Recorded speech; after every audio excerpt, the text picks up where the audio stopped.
Hello friends, welcome to my channel. तो चलिए आज देखते हैं हिस्ट्री का 10 क्वेश्चन, प्रीवियस क्वेश्चन।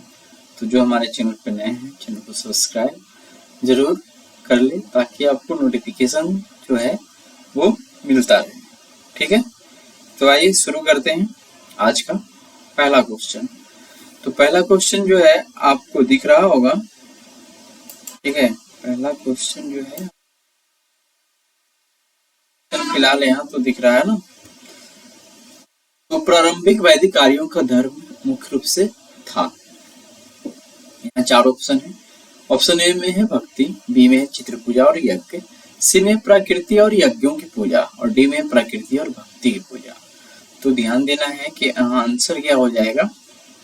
आंसर होगा ऑप्शन सी, प्रकृति और यज्ञों की पूजा। चलिए इसके बारे में थोड़ा देख लेते हैं कि सही उत्तर तो सी है, प्रारंभिक वैदिक आर्यों। प्रारंभिक वैदिक और एक उत्तर होता है। ठीक है, तो प्रारंभिक वैदिक आर्यों का धर्म मुख्य रूप से प्रकृति और यज्ञों की पूजा पर केंद्रित था। वे सूर्य, अग्नि, वायु, जल, पृथ्वी आदि जैसी प्राकृतिक शक्तियों की पूजा करते थे और इन देवताओं को प्रसन्न करने के लिए यज्ञ करते थे। भक्ति और चित्र पूजा जैसी अवधारणाएं बाद के वैदिक काल में अधिक प्रमुख हुई थी।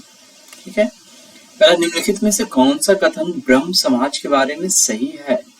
ठीक है, तो आइए देखते हैं। क्या इसने मूर्ति पूजा का विरोध किया था? तो किया था। इसने धार्मिक ग्रंथों की व्याख्या के लिए एक पुरोहित वर्ग की आवश्यकता से इनकार किया था, तो ये भी किया था। आगे है कि इसने इस सिद्धांत को लोकप्रिय बनाया कि वेद अचूक है। अचूक मतलब है एब्सोल्यूट है, इसको बदला नहीं जा सकता है, मतलब पूरी तरह से सही है। ठीक है, शाश्वत है, ऐसा कुछ उसने नहीं किया था। इसमें कुछ जो अच्छा बात लगा था उसको फैलाने का काम किया था ब्रह्म समाज, लेकिन पूरी तरह से इसको सपोर्ट नहीं किया था। तो तीसरा कथन गलत है, केवल एक कर दो, ऑप्शन बी करेक्ट हो जाएगा। चलिए आइए देखते हैं इसमें। तो सही उत्तर क्या है? एक और दो है। ब्रह्म समाज के बारे में हम देखते हैं कि इसने मूर्ति पूजा का विरोध किया। तो ब्रह्म समाज एक एकेश्वरवादी आंदोलन था जिसने मूर्ति पूजा और बहुदेववाद का विरोध किया। राजा राम मोहन राय जो इसके संस्थापक थे ने तर्क दिया कि ईश्वर निराकार है और उसकी पूजा किसी विशेष रूप के मूर्ति के माध्यम से नहीं की जानी चाहिए। दूसरा है, इसने धार्मिक ग्रंथों की व्याख्या के लिए एक पुरोहित वर्ग की आवश्यकता से इनकार किया। पहला, ब्रह्म समाज ने पुरोहित और धार्मिक मध्यस्थों के पारंपरिक अधिकारों को चुनौती दी। उन्होंने जोर दिया कि प्रत्येक व्यक्ति को स्वयं धार्मिक ग्रंथों का अध्ययन करने और उनकी व्याख्या करने का अधिकार है। उन्होंने यह भी माना कि प्रत्येक व्यक्ति का ईश्वर के साथ सीधा संबंध हो सकता है, जिसके लिए किसी पुजारी की आवश्यकता नहीं है। आगे है कि इसने इस सिद्धांत को लोकप्रिय बनाया कि वेद अचूक है। तो ये कथन गलत है। ब्रह्म समाज ने वेदों को अचूक नहीं माना। वास्तव में उन्होंने वेदों के कुछ हिस्सों की आलोचना की और उन्हें सभी आधुनिक समय के लिए प्रासंगिक नहीं माना। ब्रह्म समाज ने तर्क दिया कि धार्मिक ग्रंथों को तर्क और तर्क संगतता के आधार पर व्याख्या की जानी चाहिए, न कि अंधविश्वास और रूढ़िवाद के आधार पर। ठीक है, चलिए देखते हैं। प्राचीन भारत के श्रेणी या श्रेणी के संदर्भ में जिन्होंने देश की अर्थव्यवस्था में बहुत महत्वपूर्ण भूमिका निभाई, निम्नलिखित में से कौन सा कथन सही है। पहला देखते हैं, प्रत्येक श्रेणी राज्य के केंद्रीय प्राधिकरण के साथ पंजीकृत था और राजा उन पर मुख्य प्रशासनिक अधिकार था। तो ये पहला कथन क्या है? गलत है। श्रेणी जो था स्वतंत्र था एक तरह से। कर श्रेणी द्वारा मजदूरी, काम के नियम, मानक और मूल्य तय किए गए थे, तो ये सही। कर श्रेणी के पास अपने स्वयं के सदस्यों पर न्यायिक अधिकार थे, तो ये भी सही है। यहाँ होना चाहिए ऑप्शन 2 और 3 सही, ऑप्शन सी करेक्ट हो जाएगा। ठीक है, देखते हैं कि प्रत्येक श्रेणी राजा के केंद्रीय प्राधिकरण के साथ पंजीकृत था और राजा उन पर मुख्य प्रशासनिक अधिकार था। तो ये कथन गलत है। प्राचीन भारत में श्रेणी स्वायत्त संगठन थी, जबकि वे राज्य के भीतर काम करते थे। उन पर राज्य का प्रत्यक्ष और पूर्ण नियंत्रण नहीं था। उनका पंजीकरण और प्रशासन स्वयं श्रेणियां ही करती थी, न कि राजा या राज्य का केंद्रीय प्राधिकरण। कर राजा के साथ उनके संबंध सहयोग और कुछ हद तक नियंत्रण के थे, लेकिन वे पूरी तरह से अधीन नहीं थे। कर श्रेणी द्वारा मजदूरी, काम के नियम, मानक और मूल्य तय किए गए थे, दूसरा कथन है। तो ये कथन सही है। श्रेणी अपनी व्यावसायिक गतिविधियों को नियंत्रित करती थी। वे अपने सदस्यों के लिए मजदूरी, काम के घंटे, कार्यस्थल के नियम और वस्तुओं के उत्पादन और बिक्री के लिए मानक और मूल्य तय करती थी। इससे बाजार में स्थिरता और गुणवत्ता नियंत्रण बनाए रखने में मदद मिलती थी। तीसरा की श्रेणी के पास अपने स्वयं के सदस्यों पर न्यायिक अधिकार थे। यह कथन भी सही है। श्रेणी के पास अपने सदस्यों के बीच होने वाले विवादों को निपटाने के लिए न्यायिक अधिकार थे। भी जुर्माना लगा सकती थी या अपने नियमों का उल्लंघन करने वाले को दंडित कर सकती थी या उन्हें अपने सदस्यों पर अनुशासन बनाए रखने और व्यापारिक गतिविधियों को सुचारू रूप से चलाने में मदद करता था। निष्कर्ष क्या है? इसलिए कथन 2 और 3 तो सही है, जबकि कथन 1 गलत है। श्रेणी प्राचीन भारत में एक महत्वपूर्ण आर्थिक और सामाजिक संस्था थी जो अपने सदस्यों के लिए स्वायत्तता और नियामक शक्तियां प्रदान करती थी। भारतीय संविधान में केंद्र और राज्यों के बीच शक्तियों का वितरण उनके द्वारा प्रदान की गई योजना पर आधारित था। तो किनके द्वारा? तो ये तो सिंपल सा क्वेश्चन है। ठीक है, ठीक है, ये हो जाएगा। भारत सरकार अधिनियम 1935 में यह प्रावधान किया गया था कि केंद्र और राज्यों के बीच शक्तियों का बंटवारा हुआ था या वितरण किया गया था। ठीक है, केंद्र सूची, राज्य सूची और शिष्ट सूची, इस तरह से कुछ उस वक्त भी बना था। भारत सरकार अधिनियम 1935 भारत संविधान में केंद्र और राज्यों की बीच शक्तियों का वितरण भारत सरकार अधिनियम 1935 में प्रदान की गई योजना पर आधारित है। तो इस अधिनियम में भारत में एक संघीय ढांचा स्थापित किया था जिसमें शक्तियों को 3 सूचियों में विभाजित किया था, संघ सूची, राज्य सूची और समवर्ती सूची में। कई सूची में वे विषय शामिल थे जिन पर केवल केंद्र सरकार कानून बना सकती थी, जैसे रक्षा, विदेशी मामले, मुद्रा आदि। राज्य सूची में वे विषय शामिल थे जिन पर केवल राज्य सरकारें कानून बना सकती थी, जैसे पुलिस, कृषि, शिक्षा, स्वास्थ्य आदि। समवर्ती सूची की बात करें तो इस सूची में वे विषय शामिल थे जिन पर केंद्र और राज्य दोनों सरकारें कानून बना सकती थी। हालांकि किसी भी विवाद की स्थिति में केंद्र सरकार का कानून मान्य होता था, जैसे शिक्षा, आपराधिक कानून, नागरिक कानून आदि। भारतीय संविधान में केंद्र और राज्यों की बीच शक्तियों का यह विभाजन 1935 के अधिनियम के सिद्धांतों पर आधारित है। हालांकि कुछ संशोधनों के साथ इस अधिनियम ने भारतीय संविधान में संघीय व्यवस्था की नींव रखी, जिसे बाद में अपनाया गया। अन्य विकल्पों का विश्लेषण, तो मार्लोमेंटो सुधार अधिनियम थोड़ा सा देख लेते हैं। 1909 में आया था। इस सुधार का मुख्य उद्देश्य क्या था? मुसलमानों के लिए अलग निर्वाचक मंडल प्रदान करना था, न कि केंद्र और राज्यों की भी शक्तियों का वितरण। मॉन्टेग्यू अधिनियम भी ऑप्शन में है। 1919 इस अधिनियम ने प्रांतों में द्वैध शासन की शुरुआत की, लेकिन यह केंद्र और राज्यों के बीच शक्तियों के विभाजन के व्यापक योजना प्रदान नहीं करता था। ठीक है, भारतीय स्वतंत्रता अधिनियम 1947 है। तो इस अधिनियम में भारत को स्वतंत्रता प्रदान की और भारत और पाकिस्तान नामक 2 स्वतंत्र राष्ट्र बनाए, लेकिन इसने भारतीय संविधान में केंद्र और राज्यों के बीच शक्तियों को वितरण ऐसा कुछ किया नहीं। इसलिए चलते हैं आगे। करा है भारतीय शैल कर्तृत्व। शैल को कर्तृत्व मतलब शैल को काटकर वास्तुकला के इतिहास के संदर्भ में निम्नलिखित कथनों पर विचार करते हैं। बादामी की गुफाएं भारत में सबसे पुरानी जीवित शैल कर्तृत्व गुफाएं हैं। तो आप यहाँ पे सोच सकते हैं ये नहीं है। ठीक है, बराबर शैल कर्तृत्व गुफाओं को मूल रूप से सम्राट चंद्रगुप्त मौर्य द्वारा आजीवक, ठीक है, आजीवक होता है, आजीविका होता है, जो भी है, यहाँ आजीविका नहीं होगा, आजीवक होता है। यहाँ पे आप दीजिए, यहाँ से हटाते हैं, के लिए बनाया गया था। तो यहाँ पे एक चीज है, चंद्रगुप्त मौर्य द्वारा नहीं ये बनाया गया था, ये अशोक के द्वारा बनाया गया था। ठीक है, और उसके बाद अशोक के बाद नागार्जुन के द्वारा कुछ बनाया गया था। तो ये गलत हो जाएगा।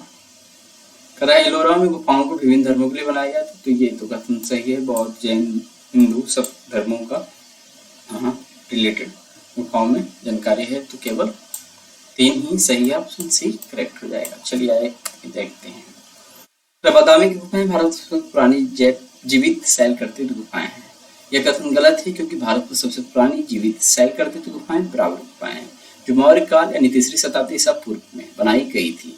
बादामी गुफाएं चालुक्य वंश 6वीं शताब्दी ईस्वी द्वारा बनाई गई, जो बाद में की है।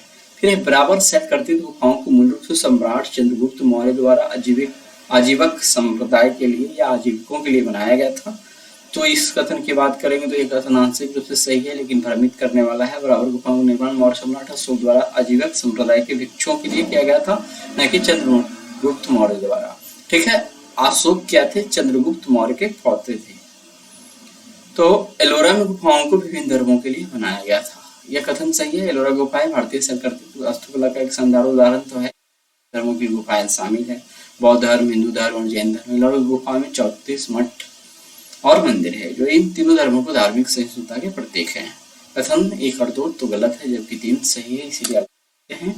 भारत आने वाले चीनी यात्री युआन चोंग या हुएनसांग, नाम जो भी बोल दीजिए, ने उस समय भारत की सामान्य परिस्थितियों और संस्कृति को दर्ज किया था। इस संदर्भ में निम्नलिखित में कौन सा कथन सही है?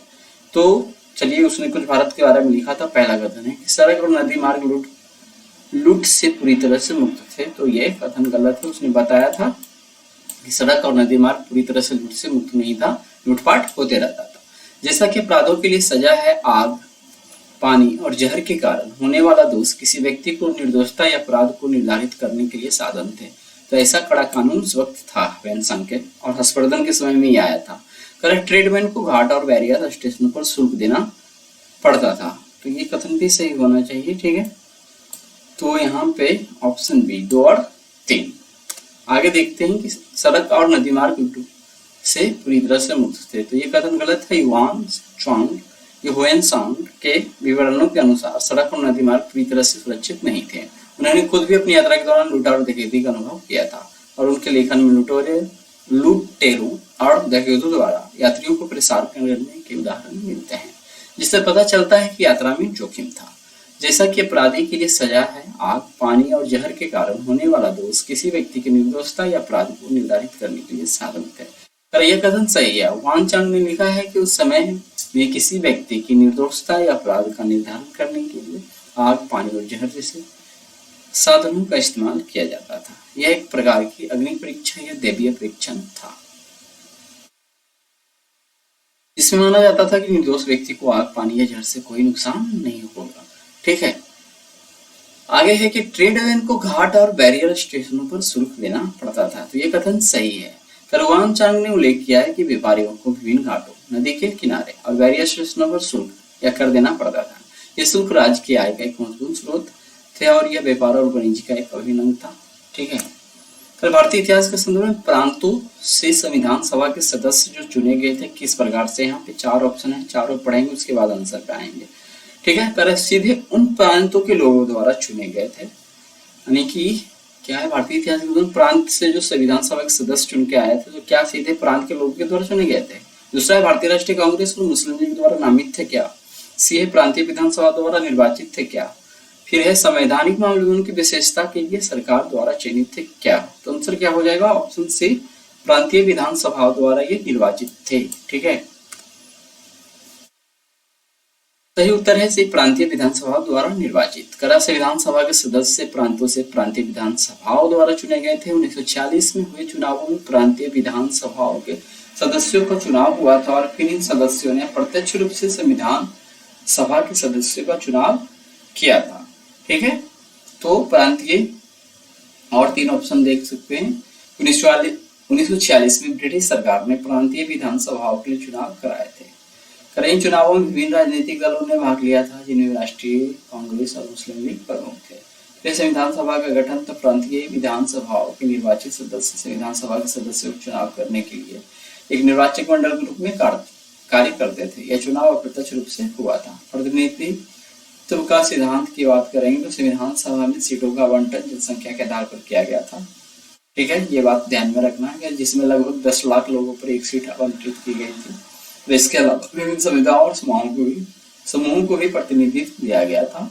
पर संविधान सभा के गठन में प्रत्यक्ष चुनाव का मार्ग नहीं अपनाया गया था, क्योंकि उस समय भारत में सार्वभौमिक वयस्क मताधिकार लागू नहीं था, ठीक है। तो प्रत्यक्ष चुनाव का मार्ग नहीं अपनाया गया था। कभी कभी यहाँ से भी क्वेश्चन पूछता है कंफ्यूजन करने के लिए, तो ये सब ध्यान में देना।